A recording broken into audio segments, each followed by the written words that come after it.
샬롬. 오늘도 하나님 말씀 앞에 나오신 여러분 환영합니다. 우리 함께 기도하겠습니다. 하나님, 오늘도 우리에게 귀한 말씀 주시니 감사합니다. 이 말씀으로 우리의 심령이 힘을 얻고 오늘 하루도 이번 한 주도 살아갈 수 있도록 주여 인도하여 주시옵소서.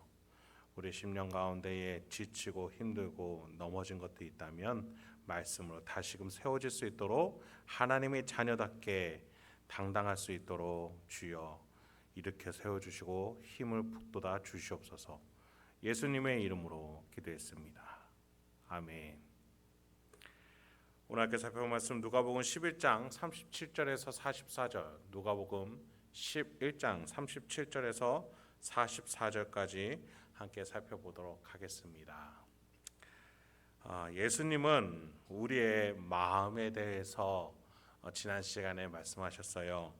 눈은 몸의 등불이다. 우리가 무엇을 보느냐에 따라서 우리 마음이 밝아질 수도 어두워질 수도 있어요. 그래서 우리는 항상 우리 자신을 잘 살펴봐야 합니다.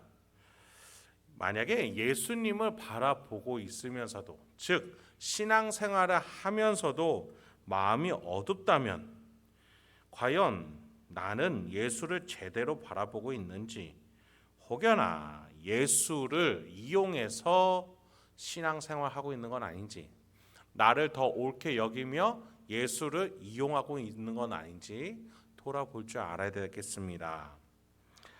그런 점에서 오늘 본문도 마음에 대한 이야기가 이어지고 있어요. 37절에서 40절까지입니다.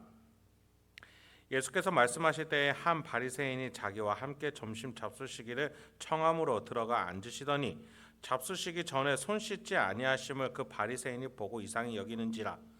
주께서 이르시되 너희 바리새인은 지금 잔과 대접의 겉은 깨끗이 하나 너희 속에는 탐욕과 악독이 가득하도다. 어리석은 자들아, 겉을 만드신 이가 속도 만들지 아니하셨느냐? 그러나 그 안에 있는 것으로 구제하라. 그리하면 모든 것이 너희에게 깨끗하리라. 유대 종교 지도자 중에 한 명이 예수님을 집으로 초대했어요. 그 초대 받았던 예수님이 그 집에 들어가서 손을 씻고 이제 식사에 참여하셔야 되는데 손을 씻지 않고 음식을 잡수시는 거예요. 특히나 이스라엘 고대 문화에서는 손과 발을 씻는 관습 또는 구약 성경에 언급이 있었어요.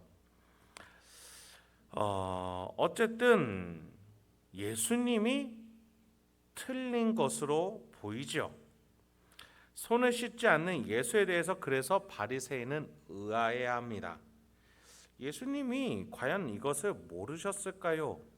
왜 굳이 일부러 바리새인, 특히 율법과 관습, 전통에 예민한 바리새인 앞에서 이렇게 굳이 행동하시는 걸까요? 다 이유와 뜻이 있으셨던 것이죠. 바리새인의 마음을 꿰뚫어 보고 있으셨던 겁니다. 바리새인은 하나님의 뜻으로서의 말씀 그대로를 받아들이지 않고 자신들의 전통과 관습을 바라보고 있었던 겁니다. 그러니 예수를 하나님의 뜻으로 보지 않고 관습을 어긴 사람으로 보게 되었던 것이죠. 이에 예수님은 그들의 우선순위와 그들의 선입견을 가진 태도에 대해서 굉장히 신랄하게 비판하기 시작하십니다. 예수 자신은 흙먼지 때문에 더럽지만 바리새인은 마음 자체가 탐욕과 악독이 가득하다라고 하세요. 진짜 더러운 존재는 누구냐는 거예요. 관습과 전통을 내세우면서 자비를 베풀 줄 모르는 바리새인과 종교 지도자들 너희들이냐? 아니면 식사할 때 손을 씻지 않았던 나냐? 만약 손을 씻어 겉피부를 깨끗하게 해야 한다는 것이 하나님의 뜻이라면 하나님이 그 피부 안에 있는 마음에 대해서는 아무 말씀도 안 하셨겠느냐? 하나님이 손 피부만 만드시고 육신의 내면은 안 만드셨느냐? 둘 다 깨끗해야 된다. 그러나 너희들은 이율배반적이고 모순적이다. 그 말씀을 하시는 거예요. 41절에 그래서 그 안에 있는 것으로 구제하라. 마음에서부터 자비를 베푸는 관습과 전통이 있어야지 마음은 싸그리 무시하고 겉모습으로만 율법을 지키는 척하는 건 아무 쓸모가 없다라는 말씀이십니다. 그제서야 하나님이 보시기에 깨끗한 존재는 마음으로부터 나오는 것임을 우리에게 깨닫게 해주시죠. 여러분, 하나님은 우리의 겉모습을 깨끗게 하시려고 예수님을 이 땅에 보내신 것이 아니에요. 우리의 마음을 청결케 하려고 예수를 십자가에 죽게 하셨고 부활시키셨고 예수의 영 성령 하나님은 그제서야 우리에게 보내실 수 있게 되었어요. 이게 하나님의 구원의 절차였고 방법이었어요. 인간으로 생각할 수 없는 오로지 하나님만 하실 수 있는 것이었어요. 그래서 육신을 가지신 예수님조차도 내가 너희를 떠나는 것이 유익하니라고 말씀하셨죠. 떠나셔서 성령 하나님은 우리 마음 가운데 보내실 수 있기 때문이에요. 그래요. 우리 마음에 성령 하나님이 계심으로부터 진정한 영성, 하나님께 닿을 기도, 사람을 변화시킬 수 있는 사랑이 이제 우리 안에서 나올 수 있게 되었던 거예요. 내 힘이 아니에요. 성령 하나님이 우리 안에 계시기 때문에 그것이 가능한 거예요. 우리는 이제 성령 하나님을 모시고 올바른 것을 보고 마음을 밝힐 수 있게 됐어요. 올바름으로 생긴 사랑으로 타인을 사랑할 수 있는 존재가 되었어요. 그 올바름이 바로 예수를 올바로 바라봄으로써 가능하다라는 거예요. 그런데 바리새인들은 그 예수를 앞에다 두고 판단하고 있지 않았습니까? 자신들의 관습과 전통에 의해서 예수는 맞냐 틀리냐 그냥 갖다 대는 대상뿐이었던 거예요. 기준은 자기들이었던 것이죠. 그렇기에 예수는 그 기준을 가진 그들을 비판하시며 기준은 나다. 내가 기준이야. 나는 너희 안에 마음에 들어가기로 한 하나님이 보내신 뜻이야. 그 말씀하시는 거죠. 42절부터 44절 이어집니다. 화 있을진저 너희 바리새인이여 너희가 박하와 운향과 모든 채소의 11조는 드리되 공의와 하나님께 대한 사랑은 버리는도다.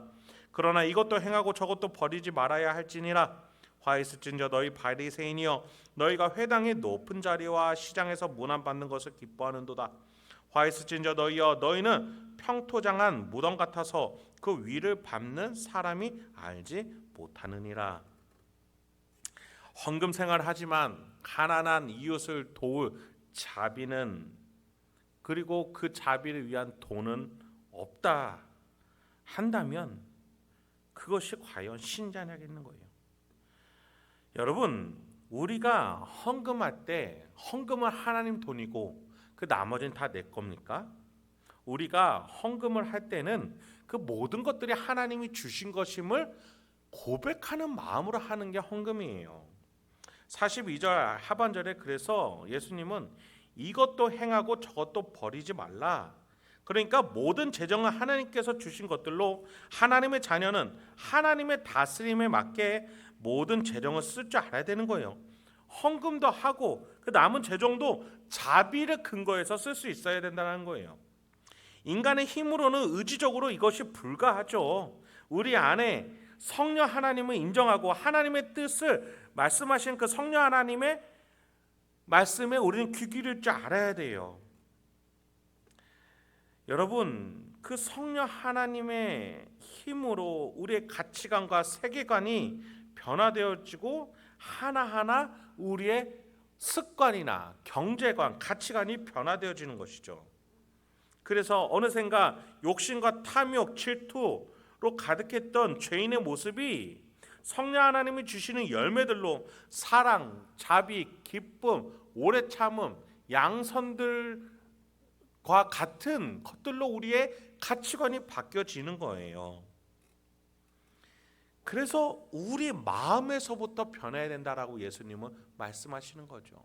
손 씻는 게 중요한 게 아니다. 우리의 심령부터가 변해야 된다.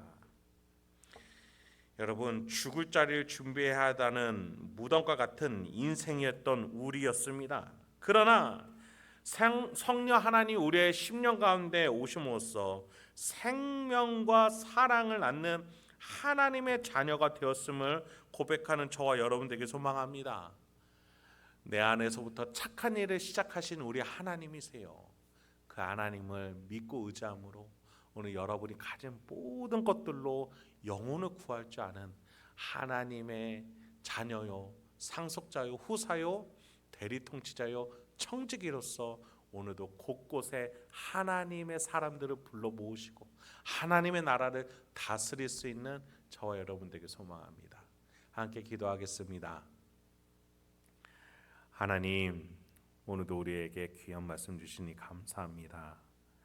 주여, 우리에게 하나님의 놀라운 뜻, 하나님이 주신 놀라운 말씀들 우리 마음판에 새기게 하여 주옵소서.